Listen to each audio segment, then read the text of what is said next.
Well, that long one, I have to snicker because that Rosa, I don't know if you read it, but he was, we came to, he jumped out of Cave Junction. We came down to Cave Junction, and they match you up with the local. And we jumped at the head of Shasta Lake, back in the Dingles, and these humongous big trees. And Steve Rosa was afraid of heights. He'd get up. I tried to pull him up when we were trying to get his chute out, and he ain't going. That's your chute. I'm afraid of heights. I'm not going up there.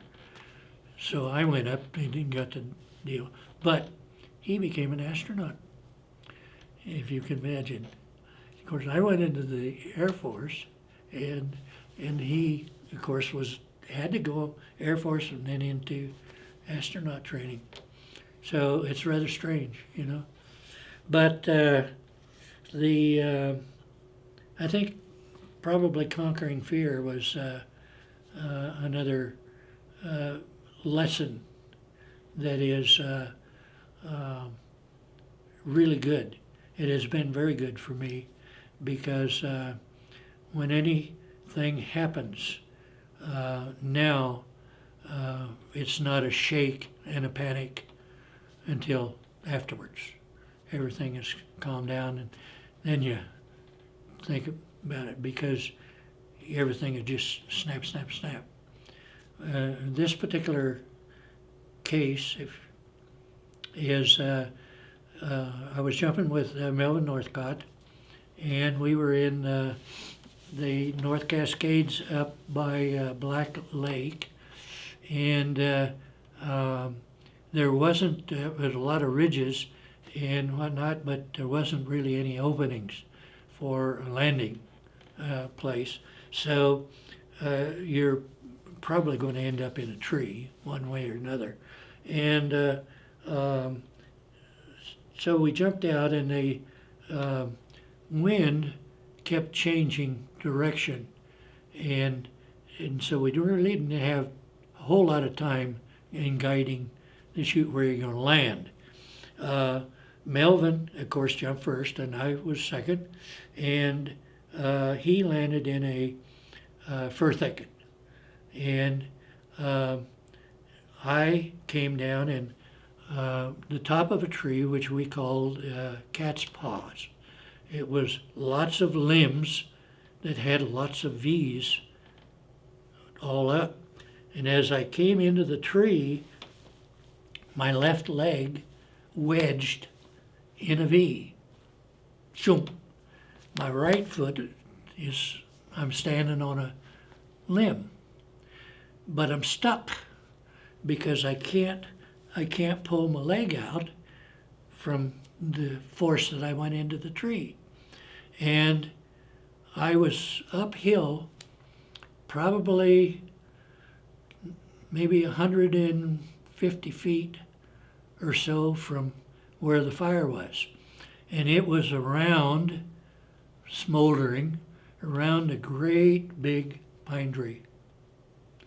And lo and behold, that pine tree exploded with a big roar, flame all the way up.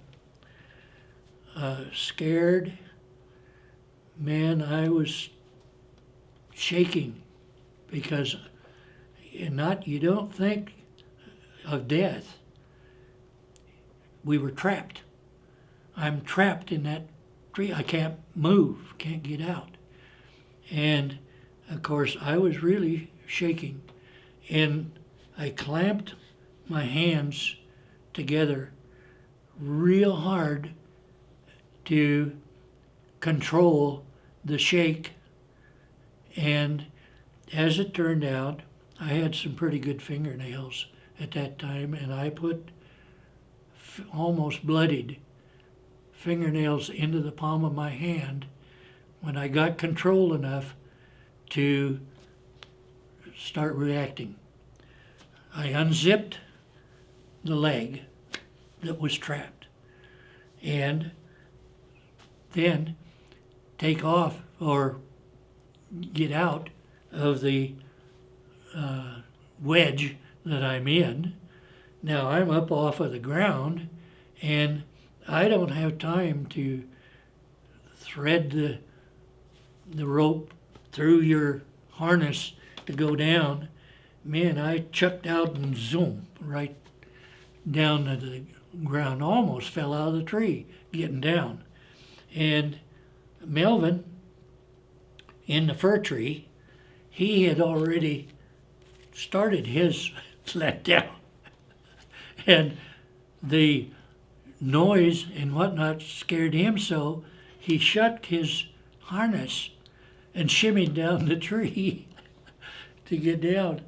And of course, the big tree just burst, and of course we then cleared around the bottom and put the fire out and everything. But I had marks in the palm of my hand for about 9 months, that from the fingernails going into my hand. And that was probably it was, I'm sure, the scariest that I've ever been. And it was not that you were thinking about dying. You're trapped. And if you're trapped, you can't get away. And there was the main thrust of the fear in this, trying to get out of that parachute and get away from the tree, of course.